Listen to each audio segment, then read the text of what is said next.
If you're wondering why I just spent 3 weeks between uploads, the answer is that I, a dumbass, thought the most crowded season in living memory was a good time to pick One Piece back up. 18 days and 300 chapters later, I've accomplished very little besides inching dangerously closer to becoming a furry, and I still have 100 left to go. So I think it's high time I took a break from the in-depth video essays about the series and instead issued a succinct, straightforward summary of all the different ways One Piece can ruin your life and make you beg for more. This is your final warning. Stay away from One Piece. It's too powerful. So is today's sponsor, G Fuel Energy Formula, the #1 alternative to sleep for people who prefer video games and anime to their own dreams, and those who'd rather be working into the wee hours to make those dreams a reality. My binge reading and later script writing was fueled by a tub of their delicious starfruit flavor, but you can exchange your money for any delicious flavor that suits your fancy, from Wumpa fruits to vampire dom mommy maiden's blood, at the link in the doobly-doo. And that can be 30% less money if you use the promo code BASEMENT when you check out. Now back to why you shouldn't read One Piece, or watch it for that matter. The anime is considerably less powerful than the manga due to filler dilution and production constraints, but don't let your guard down. It still packs a wallop if you stick with it, because One Piece is too powerful on 2 different power levels. The greater of the two is hidden at first. As you'd expect from any series as ridiculously long as One Piece, a lot of its true brilliance only becomes apparent once you're several arcs in and can see how much time and work it spends building big stuff up, how subtly it hides foreshadowing in plain sight, and how much history and depth is hidden behind even the most innocuous, seemingly one-note characters. And the longer it gets, the more incredible storytelling feats it pulls off that no shorter series ever possibly could. One Piece takes you on a leisurely paced, comprehensive sightseeing tour around a fully populated, fictional planet, and the anime is just as good at selling that magical experience as the manga. Possibly even better at some points, what with the filler and movies and all, some of which were written by Eiichiro Oda himself.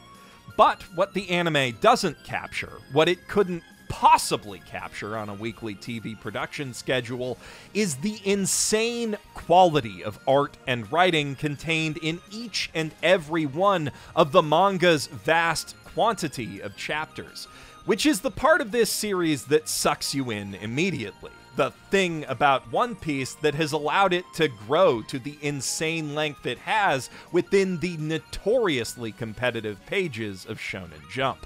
Not everyone immediately vibes with the exaggerated, cartoony look of One Piece's characters, and the anime often makes those designs look cheaper and goofier than they ought to, but as you read the manga, it quickly becomes impossible to deny how skillfully and diligently Oda works within that style. What it lacks in effort to appear anime cool, the manga more than makes up for with its attention to tiny details, even in some of its tiniest panels, and a remarkable sense of perspective, staging, motion, contrast, and composition, both in individual panels and across whole page layouts. And it's not just pretty to look at. That art all exists in service of a staggeringly immense and complex contiguous story, even more dangerously immersive than The Lord of the Rings. Yet somehow, chapter to chapter, arc to arc, and even over the course of whole sagas, it manages to feel every bit as fast-paced and fun as any of its less ludicrously ambitious shonen manga rivals. Most of the time. Fishman Island was kind of a drag. Now, here's how that story goes. We find out that no matter how many times you quote this rap, it's still funny, and it does cover all the story basics quite efficiently. If you somehow haven't heard that musical masterpiece before, this pirate named Gold Roger was the undisputed baddest dude on the ocean until the world government murked his ass, at which point he declared to the world that he'd left his greatest treasure in one piece at the end of the Grand Line, and that whoever finds it gets to claim his crown as King of the Pirates. Thus began a chaotic new age of seafaring adventurers duking it out with guns, swords, and magic cursed fruit powers to see who's gonna be the guy. Spoilers, it's gonna be our lovable young hero, Monkey D. Luffy. Though he'd hate to hear me call him that, since heroes are always giving their meat away to people in need, whereas pirates get to eat all the meat all the time. Still, Luffy is the type who always helps out a friend in need, and also the type who makes friends with pretty much everyone he meets who's not a complete dick, so hero or not, he is constantly butting heads with villains, often literally and at great speeds. Luffy's made of rubber. How did that happen? Yo-ho-ho, he took a bite of Gum Gum, one of those cursed devil fruits I mentioned earlier that, in exchange for losing their ability to swim, allows whoever eats it to transform into an animal of some kind, emit or control a specific substance or energy, or imbue their body with the power of the elements themselves, at the weak, medium, and strong ends of the power scale, respectively. There are hundreds, maybe thousands of these fruits out on the ocean, and Luffy's isn't a particularly powerful one, but the cartoonishly creative way he uses it, on top of years of intense physical training, make him a Goku-tier fight closer. Or perhaps I should say Bugs Bunny tier, since that's closer to the template we're working from here. Luffy's a playful sort who prefers to do his own thing and rarely starts fights, but whenever some Yosemite Sam asshole with a chip on his shoulder ruins his adventuring by picking one, he'll finish it in a heartbeat. Or in 50 to 100 chapters after a lot of running around. So maybe Saitama's a better point of comparison. If you break down each big battle of One Piece to its base components, you'll find that most of them fall into the same basic pattern, where Luffy's allies work on shutting down minor threats and struggle to survive against the big bad until he shows up to save the day, which he does almost without fail. And while the fights themselves involve some really fun strategy, they tend to operate on a sort of cartoon logic that prioritizes punchlines over punches in all but the most dramatic of encounters. Even then, Luffy's prone to being pretty goofy. This means that the series' fights, while they are consistently entertaining, varied, and funny, are never quite as intense and unpredictable as more action-oriented series tend to be, which might leave you shonen battle bros thinking you're immune to the greatest dangers of One Piece, but don't be fooled. This is an adventure manga, not a battle manga, where fights are well-earned punctuations on lengthy, fascinating passages of exploration and dramatic buildup. And while other series are better at getting your heart pounding like you just exceeded the recommended dose of G Fuel, and at maintaining the addictive push-pull rhythm of a good back-and-forth brawl, nothing in this entire medium satisfies quite like the simple joy of seeing Luffy finally deck a dude who's had it coming for 2+ real-world years. This adventure focus also means the series can be more varied than almost any other in its modes of action. On top of your standard big brawls, one-on-one duels, tournament arcs, and I'll take this guy, you go on ahead fight chains, we've got chases, we've got wacky races, we've got Scooby-Doo slapstick horror comedy. We've got a bit where the heroes have to rescue their companion from the grip of a big mean giant person who's also a heavy sleeper, like some sort of Looney Tune. That last one, by the way, happens on an island that is a cake surrounded by islands of candy and chocolate and ice cream, where all of the flowers and trees and hills have singing faces like something out of a Betty Boop cartoon. And that's just one of dozens of aesthetically disparate settings that One Piece somehow manages to make fit together into its segmented yet seamlessly cohesive world. The series leverages its length to take you literally everywhere you can imagine, like an odyssey through an entire library of whimsical storybooks, where a lot of wars happen, because the storybook political situation is pretty realistically messed up, actually. Of course, a journey that long is only going to be as fun as the folks who join you on it, but luckily Luffy's crewmates are every bit as lovable and capable as their captain in their own ways. Each carries a dream just as big as his, too, which they all work together to help each other reach.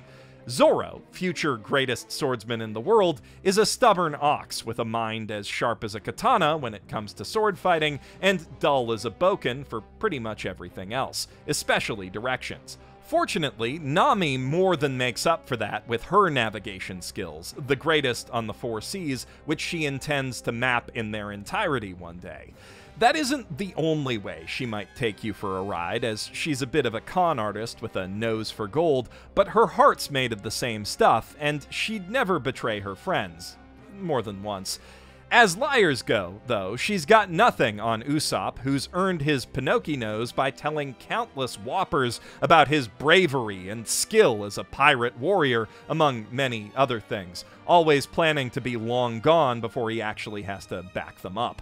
But his sense of self-preservation can never seem to overcome his pesky sense of absolute loyalty toward the captain and crew, so he ends up faking it till he makes it time and again. I'd say he's my personal top Straw Hat, and has been from the beginning. For about as long, I've had more mixed feelings toward Sanji, the crew's resident cook and second toughest fighter, tied with Zoro, because he's also the manga's resident Mineta, and as a joke, leering at ladies gets old in way fewer than 1,000 chapters.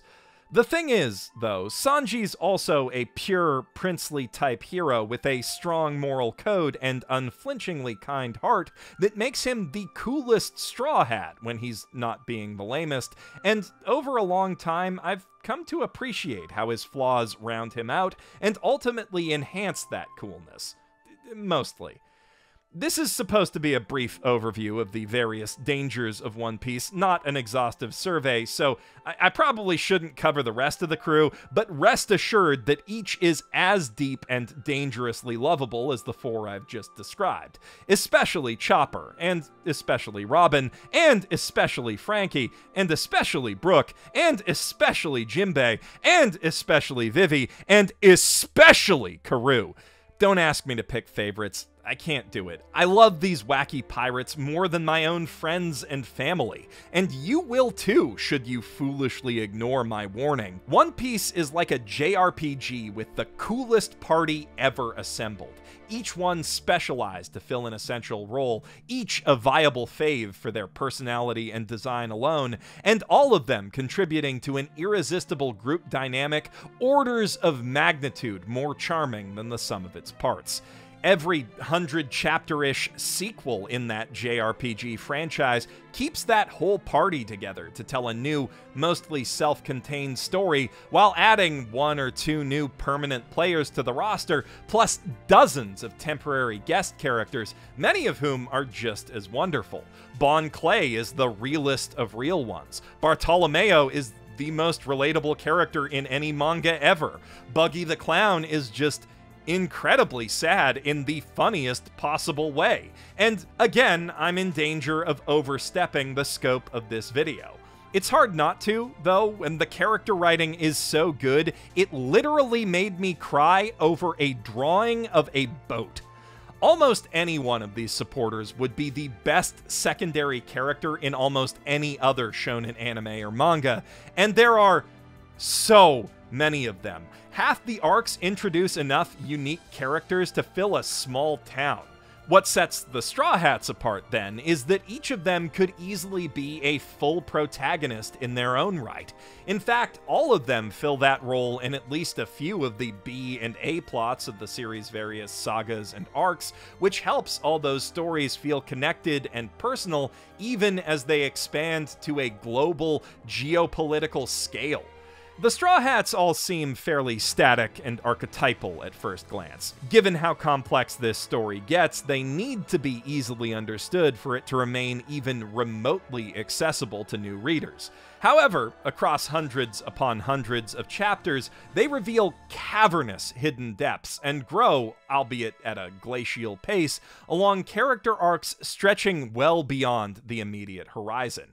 Even in the most recent storylines, which I'm just getting to now, I find myself learning new, earth-shattering things about this crew that I thought I understood 20 years worth of chapters ago. And many of those revelations were set up that far back, incredibly enough. One Piece has plenty of that zany, making it up as we go along energy found in shonen manga greats like Dragon Ball and JoJo. For instance, 9 of the most vitally important post-time skip characters, the Supernovas, were made up at the last minute in one especially productive week. But while Oda gives himself a lot of leeway in how he gets from point to point and isn't afraid to take fun detours, the overall roadmap of One Piece has been laid out since near the beginning, and he's always known how it's gonna end.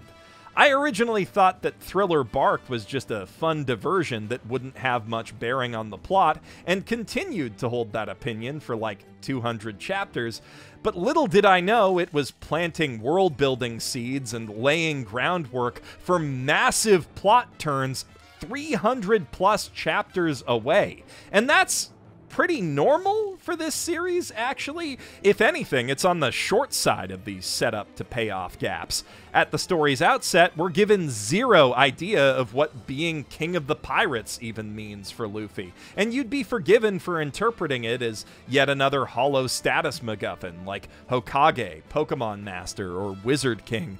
But after you've followed him through some 500 chapters of adventuring, you finally come to understand that it's actually a deeply philosophical aspiration that speaks to a greater truth about what it means to be human and to live, as they say, in a society.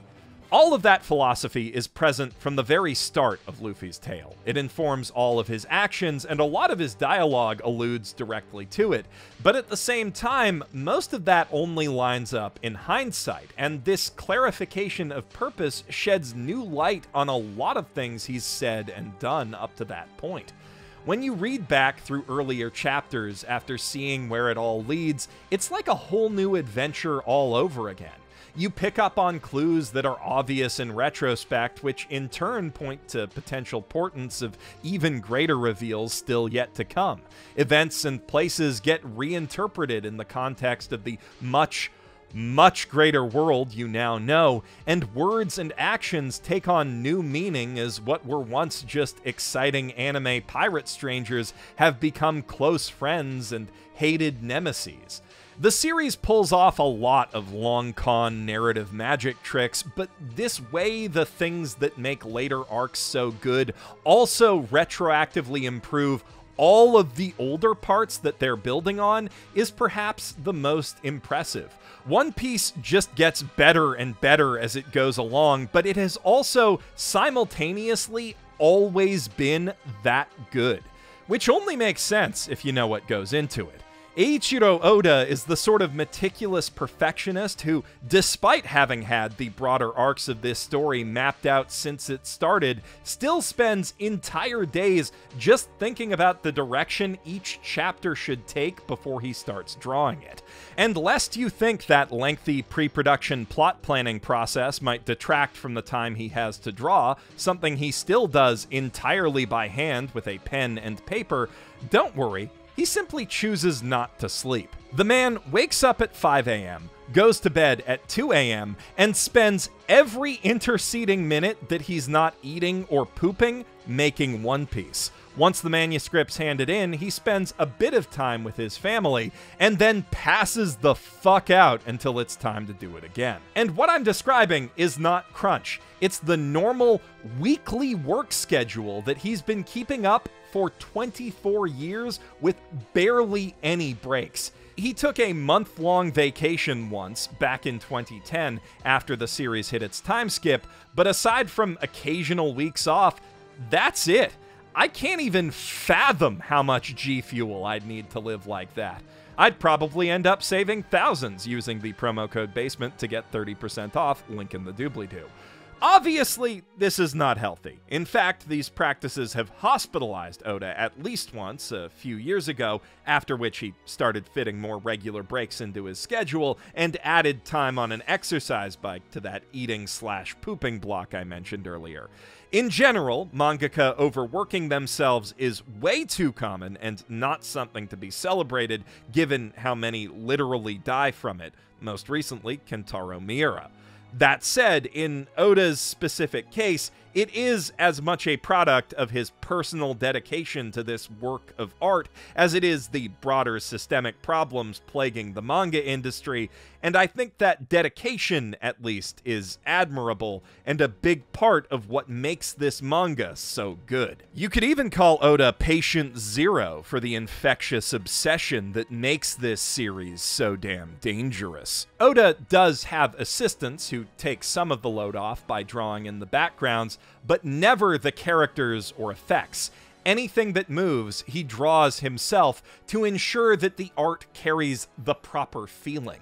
The assistants also help with cleanup work like inking and screen tones, which One Piece doesn't use for shading, FYI. All that's cross-hatched in by hand. Grayscale is only used for depth of field effects or to indicate flashbacks. And on that note, Oda also redraws every single panel he flashes back to, every time he flashes back to it, because his readers are paying him for 16 to 20 pages of new drawings each chapter, and if he photocopied old art, he'd personally feel like he was ripping them off. There is not a human being alive who works harder or personally produces more of value than Eiichiro Oda. Therefore, fun fact, any person with more money than Oda, approximate net worth $200 million, definitely stole some or most of it. But that's a topic for another manifesto video. The result of this insane work ethic is 18,000 pages and countless panels of artwork so far that is consistently great and quite often breathtaking. And that's not even counting the illustrations at the start of each chapter, many of which are full-color, two-page spreads that he colors himself with markers. And again, this is all just part of his regular monthly workflow. When Oda goes hard for a big event, goddamn does he ever go hard. Marineford, the final climactic arc before the series' big 2-year time skip, depicts not just a big shonen battle, but an entire goddamn shonen war between just about all of the supporting characters and villains introduced in the last 500 chapters, plus dozens of new unique power users. It's just everyone fighting everyone for 31 chapters, 4 volumes consisting almost entirely of 2-page action spreads. That's like, I can't think of anything. There's really nothing else like Marineford in manga or any other medium. Avengers Infinity War and Endgame combined pale in comparison to the scale of its cast and action and the sheer scope and number of long-running story threads that one arc pays off and sets up. And while that's arguably the biggest flex of Oda's writing career, plenty of other parts of One Piece show just as much thought and effort, including the climactic fights of every other story arc. On top of being the hardest worker, Oda's by all counts a wonderfully kind man and deeply enthusiastic about talking to his fans. The SBS Q&A pages spread throughout each manga volume, in which he's A'd over 1,200 Qs so far, are almost as fun to read as the story itself, with their own running gags and even recurring characters. And one of those is Kohei Horikoshi, the creator of My Hero Academia, whose first piece of art ever published in Jump was a submission to Usopp's art gallery. And he is far from the only mangaka who was inspired by Oda directly. SBS also offers plenty of interesting insights into the man himself and his creative process, not to mention really important questions about the series' deep lore, such as which of the Straw Hats chew the ice in their drinks. And should you find yourself wondering if a given devil fruit power also works on its user's penis, Oda's always willing to answer, and the answer is always yes. The series' action, humor, characters, and world building are all potentially inescapable mind traps, but this innocuous little bonus column is perhaps the single most dangerous thing about One Piece, and should be avoided at even more all costs than the rest of it. If you ignore all of my other warnings and start reading One Piece just to see if it's actually as dangerously good as I'm making it out to be, you might still be able to muster the willpower to deny yourself and make it back out. But once you start standing for Oda, and if you read the SBS, you will have absolutely no choice in that manner, there's no going back. It's possible to dismiss One Piece, even after giving it a fair shot and getting a good ways in as just a silly cartoon pirate story that happens to be very long. One manga out of many with outsized ambitions, but also some wonky pacing and cliche writing, especially compared to the efficiency and creativity of modern shonen masterpieces like Jujutsu Kaisen. Good, but not that good. But once you appreciate even a fraction of the thought and effort and care and genuine love that Oda pours into it, once you know that he once told an editor that he was willing to die for One Piece, and understand how much he meant it, you recognize those criticisms, almost all of them petty in the grand scheme of the Grand Line, for the dismissive rationalizations they really were. You realize that you were just scared of One Piece, searching for a reason to look away, because all the while you've been staring it down, pondering if it's really worth catching up on over the dozens of other great stories you could be consuming in the same amount of time. You were really staring into the face of God, grinning maniacally as he bestows upon you the divine revelation that, yes, Luffy could totally skip rope with his weenus. And yes, that fact will be plot relevant in 500 chapters. Then you simply weep as you accept the inevitable and eternal and commence the sacrificial binge, followed by the ceremonial wait for next chapter. And the most fucked up part of all is, you love it. And you want to, need to, share that love. So, stay away from One Piece. Unless you want to be one of us. One of us. One of us. One of us. One of us. One of us. One of us. One of us. One of us. One of us.